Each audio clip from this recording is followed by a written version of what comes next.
bagi kita pemerhati hukum energi di sektor migas, karena sangat fluktuatif begitu kenaikan perbedaan draft. Ini baru sektor migas, bagaimana dengan sektor yang lain? Tentu semakin penasaran bagi kita menyikapi kebijakan RUU Cipta Kerja ini. Nah, selanjutnya saya akan persilakan kepada Bapak Marwan Batubara untuk menyampaikan hasil temuan ataupun kajian terhadap RUU sektor migas. Silakan Bang Marwan. Ya, terima kasih. Assalamualaikum warahmatullahi wabarakatuh. Selamat sore dan salam sejahtera untuk kita semua.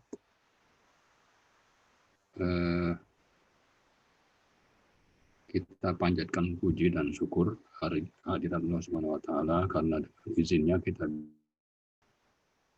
hadir pada webinar sore ini. Tak lupa juga salawat dan salam kita sampaikan, haturkan kepada Nabi Muhammad SAW. Saya coba dari tadi itu untuk menghidupkan WhatsApp di komputer, gagal terus nyari-nyari emailnya Mas Lukman dapat. Jadi mungkin saya bacakan aja dulu ya makalahnya, jadi bukan materi presentasi. Baik, Pak. Yang judulnya itu mengharap pengelolaan migas konstitusional melalui Undang-Undang Cipta Kerja. Nah, di sini saya pertama menyampaikan bahwa kita mengikuti penetapan berbagai ketentuan sektor migas dalam Undang-Undang Cipta Kerja itu cukup dinamis dan berubah-ubah hingga last minute, ya. Ada yang masuk keluar gitu, sampai ada juga dari DPR itu yang mengatakan ini dulu sudah pernah dibahas, tapi oleh pemerintah ini dikoreksi sehingga dihapus. Ya, salah satunya itu tentang undang-undang atau tentang BUMNK khusus, ya. Nah, tapi kita coba fokus ke Undang-Undang Cipta Kerja ini yang disebutkan concern-nya adalah tentang penyediaan lapangan kerja melalui investasi. Tapi kalau kita lihat di sektor migas, itu ternyata tidak terlalu banyak yang diatur atau dirubah-rubah, ya, hanya beberapa saja di pasal 40 dari Undang-Undang Cipta Kerja itu. Nggak tahu nanti jadi undang-undang nomor berapa, ini harapan kita sih nggak jadi undang-undang, itu batal otomatis saja. Jadi harapan kita Pak Jokowi itu menerbitkan Perpu yang isinya membatalkan semuanya, bukan Perpu nanti ada perubahan-perubahan di dalam undang-undang yang sudah dibuat atau ditetapkan oleh DPR tanggal 5 Oktober yang lalu gitu. Nah, tapi kembali tadi bahwa yang dirujuk di pasal 40 itu terutama Undang-Undang Migas 22 2001. Kalau bicara tentang pembubaran BP Migas itu memang sudah dilakukan dalam Undang-Undang Cipta Kerja ini, yaitu melalui pemuatan pasal 4, ya.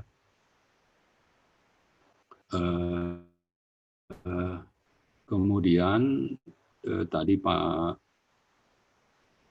Bisman sudah menyampaikan pasal-pasal yang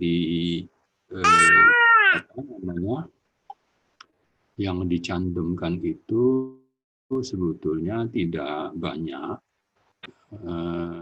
terutama kalau kita cermati hanya mungkin sekitar dari halaman yang berubah-ubah tadi, yang terakhir sampai 1187 itu kan hanya sekitar 7 halaman atau 6 halaman yang memuat atau terkait dengan masalah migas, dan itu pun sudah bercampur pula dengan halaman yang mengakomodasi masalah panas bumi. Tapi intinya, jadi kalau diulang sekali lagi, di brief ya, pertama tadi pasal 4 itu kaitannya dengan kegiatan hulu, tidak lagi merujuk pelaksana, badan pelaksana, itu pasal 4. Pasal 5 tentang perubahan kegiatan usaha dari perizinan menjadi kontrak. Kemudian pasal 23A tentang sanksi administratif kalau berusaha tanpa izin. Kemudian pasal 25 itu jenis sanksi dan cara pemberian. Kemudian pasal 46 itu badan pengatur, ya, peran badan pengatur dalam penetapan tarif pengangkutan gas melalui pipa. Kemudian pasal 52 sanksi pidana bagi pelaku eksplorasi tanpa izin, eksplorasi dan eksploitasi. Itu 52. Kemudian pasal 53 itu sanksi kalau kegiatan usaha tanpa izin itu kan timbulnya kerusakan atau korban jiwa. Kemudian yang terakhir pasal 55 itu sanksi untuk penyalahgunaan, penggunaan dan atau niaga untuk BBM, gas dan LNG, tapi itu pun untuk yang berstatus subsidi. Itu ada pasal 4, pasal 5, pasal 23, pasal 25, pasal 52, pasal 53, dan pasal 55. Jadi kalau bicara kembali lagi kepada judul, kita ingin melakukan harmonisasi ya terhadap sekian puluh undang-undang, dan khusus sektor migas itu adalah Undang-Undang 22 2001 yang itu orientasinya adalah untuk kepentingan investasi dan lapangan kerja, maka saya kira perubahan yang hanya sekitar 7 atau 8 pasal dan itu saya anggap tidak terlalu relevan dengan judul investasi dan lapangan kerja, maka sebetulnya apa yang dimuat dalam Undang-Undang Ciptaker terkait dengan masalah sektor migas ini menjadi tidak terlalu mendesak atau malah tidak relevan, ya, kecuali hanya kalau kita fokus kepada masalah tahapan kontrak menjadi izin, dan di sini memang kita perlu hati-hati ya. Di satu sisi dengan izin, dengan statusnya itu secara perizinan, maka status atau posisi pemerintah atau negara itu menjadi lebih baik dibanding kalau itu statusnya kontrak. Dulu kenapa BP Migas itu dibubarkan. Tapi di sisi lain, masalah itu menjadi izin, maka pengawasan dan pengendalian oleh pemerintah atau negara itu menjadi tidak optimal, ya, apalagi nanti itu yang punya usaha itu punya niat yang tidak baik ya. Jadi dengan SKK Migas melakukan pengawasan dan pengendalian terhadap pelaksanaan kontrak bagi hasil, itu saja ya terjadi moral hazard, apalagi kalau itu tidak ada pengawasan dan pengendalian. Karena memang kita tahu pola kontrak kerjasama kita itu kan melalui hasil, bukan servis. Kalau servis itu seperti banyak di negara-negara maju, oke lah. Tapi kalau kontrak bagi hasil, ini kan perlu ada pengawasan dan pengendalian, dan kita ikut terlibat dalam perencanaan sampai implementasi.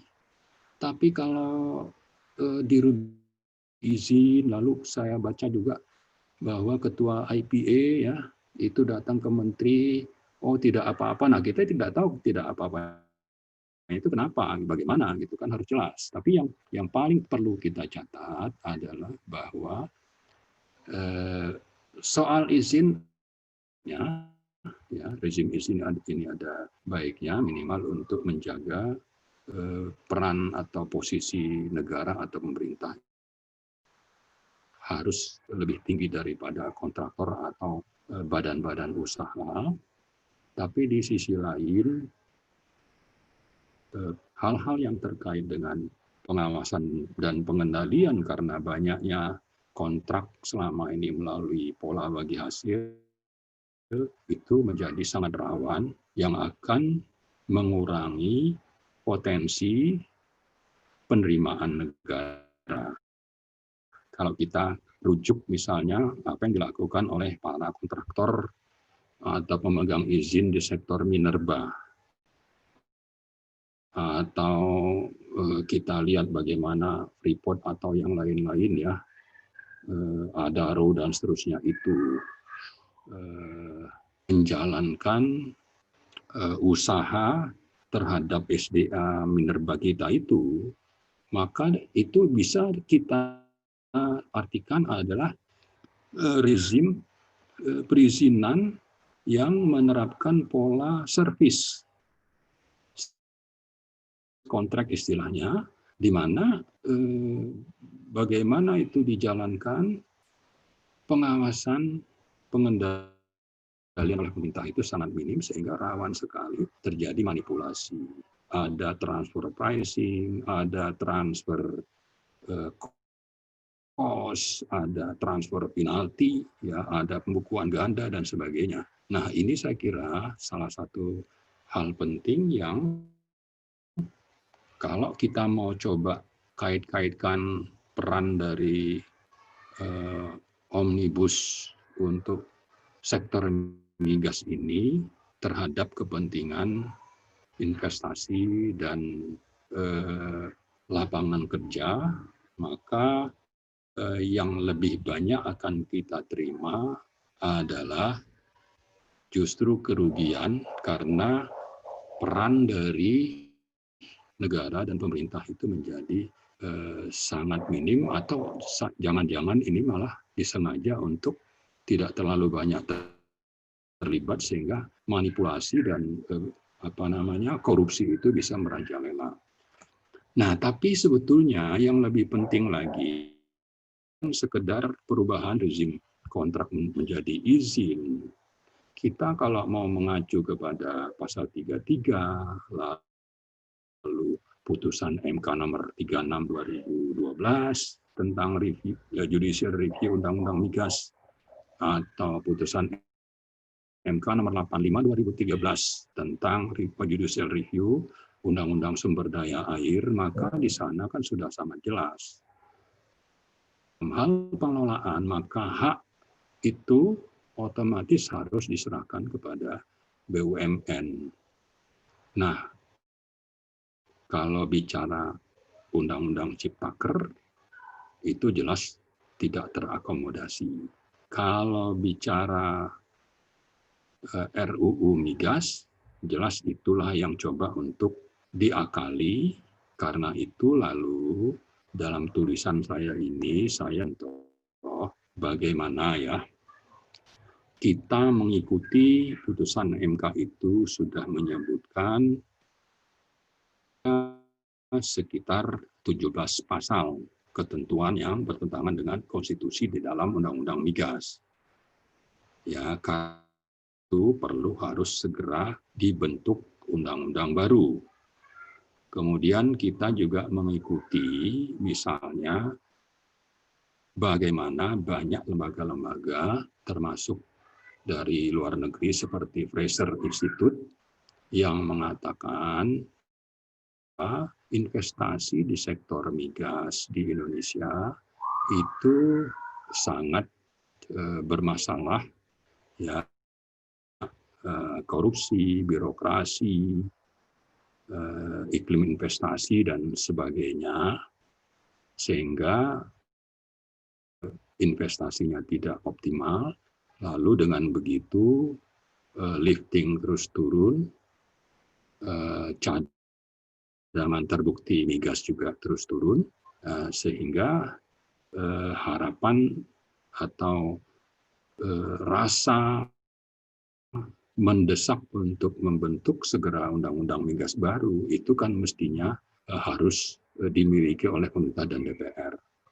Kemudian di dalam Undang-Undang APBN kita selalu membaca bagaimana lifting cadangan ya atau harga BBM itu atau harga minyak selalu dicantumkan dan kita selalu melihat itu terus turun.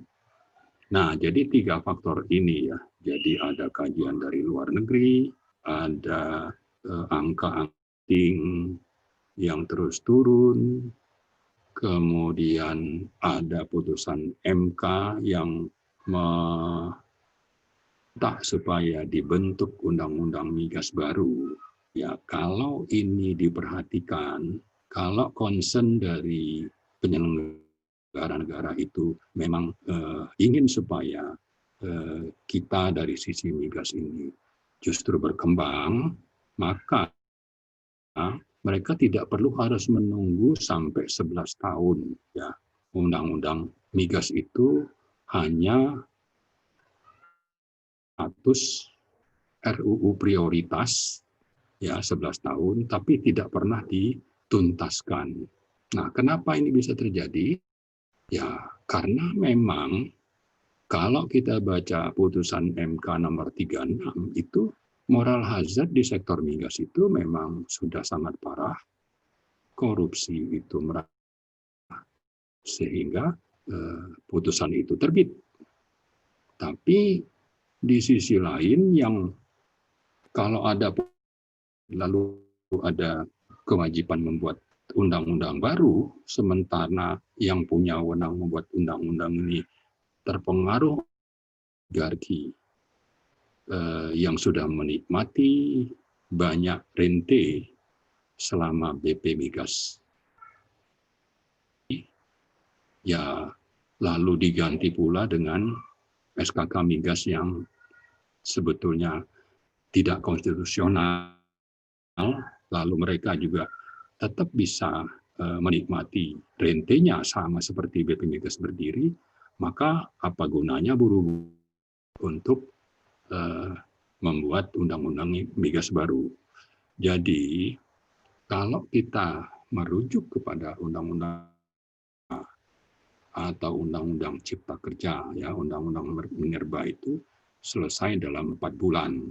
Itu diketok palu tanggal 12 Mei. Undang-undang minerba nomor 3 2020. Undang-undang cipta kerja selesai dalam 6 bulan, ketok palu tanggal 5. Ini kalau kita cermati kan sebetulnya yang ada di belakang itu adalah konglomerat atau oligarki lah, oligarki kekuasaan. Jadi undang-undang bisa selesai dalam orde bulan itu karena memang ada keinginan atau ada peran atau ada pengaruh yang sangat kuat pada pemerintahan dan DPR untuk membuat itu selesai. Harus selesai sekian bulan ya selesai gitu. Tapi kalau oligarki itu merasa tidak perlu untuk menyelesaikan undang-undang meskipun itu sudah berlangsung 11 tahun, ya tetap saja itu tidak akan bisa selesai. Nah, jadi kalau kita kembali tadi ke pasal 5, itu cuma bunga-bunga saja ya. Ya harapan kita sih itu sesuatu yang baik. Tapi setelah uraian saya tadi kita analisis, jangan-jangan nanti dengan tanpa pengendalian dan pengawasan oleh negara, rezim izin itu justru akan lebih banyak berpihak kepada kepentingan oligarki. Jadi, kalau IPA datang ke Menteri ESDM, jawabannya bahwa nanti akan kita detail undang-undang migas yang baru, tapi setelah membahas undang-undang tentang EBT. Ya, di sini saya pikir bahwa mereka akan kembali mengulur waktu karena oligarki sudah sangat menikmati rente dari kondisi BP Migas menjadi kondisi status quo lewat SKK Migas dan mungkin akan bertambah ya melalui perubahan rezim kontrak menjadi rezim izin pada undang-undang Cipta Kerja. Saya kira itulah secara ringkas yang ingin saya sampaikan. Nanti bisa dibaca dalam tulisan. Saya harapkan nanti saya bisa beresin WhatsApp-nya di sini, bisa mengirim filenya. Terakhir sekali sebetulnya kita berharap ya kalau pasal 33 itu kan sudah menjamin bahwa BUMN itu harus mendominasi pengelolaan sektor migas kita dan menjadi kustodian terhadap aset migas. Jadi aset-aset itu harus ditambahkan menjadi aset BUMN seperti holding dan migas, ya, supaya dengan begitu bisa tumbuh berkembang. Kemudian kita juga mau diterapkannya misalnya petroleum fund untuk menambah cadangan terbukti yang semakin menipis, atau juga diterapkannya dana stabilisasi untuk membantu supaya harga BBM itu bisa stabil, tidak terlalu terpengaruh oleh gejolak harga minyak dunia, terutama kalau itu nanti harganya kembali naik. Kemudian yang penting juga kita berharap masalah governance di holding BUMN migas itu ditingkatkan, ya tidak seperti sekarang selama Jokowi berkuasa itu menjadi sapi perah. Ya BUMN itu apakah PLN atau Pertamina itu jadi sapi perah yang sampai-sampai hampir default terhadap kewajiban hutangnya, ya, karena memang terpaksa mengutang untuk menutup berbagai program pencitraan politik oleh Presiden Jokowi. Saya kira itu mungkin yang dapat saya sampaikan. Mudah-mudahan ada manfaatnya, dan saya harapkan nanti WhatsApp-nya bisa segera beres nih, bisa ngirim filenya ke teman-teman. Saya coba usahakan juga ke Mas Lukman, Hukum Energi Gmail ya. Ya. Hukum Energi Gmail, emailnya ya. Ya, hukumenergi@gmail.com. Oke, saya coba. Ya, baik, terima kasih atas penyampaian dari Pak Marwan Batubara. Ini sangat menarik ini, Bang Marwan, terkait dengan catatan-catatan Bang Marwan terhadap RUU Cipta Kerja yang sudah disahkan khususnya pada sektor migas. Marwan sempat membahas terkait dengan beberapa pasal yang diubah dalam Undang-Undang Cipta Kerja tersebut. Tadi ada pasal 4, pasal 5, pasal 23, ada pasal 25, 46, pasal 52, pasal 53, dan pasal 55. Jadi kalau kita melihat setidaknya terdapat 9 pasal dalam RUU Cipta Kerja sektor migas ini yang menjadi aturan baru bagi tata migas. Karena tadi juga sempat disampaikan oleh Bang Marwan terkait dengan bagaimana Undang-Undang 22 tahun 2001 ini tak kunjung diubah oleh pemerintah dan DPR. Padahal sudah ada putusan Mahkamah Konstitusi memerintahkan bagaimana supaya undang-undang tersebut segera dilakukan karena dianggap tidak memenuhi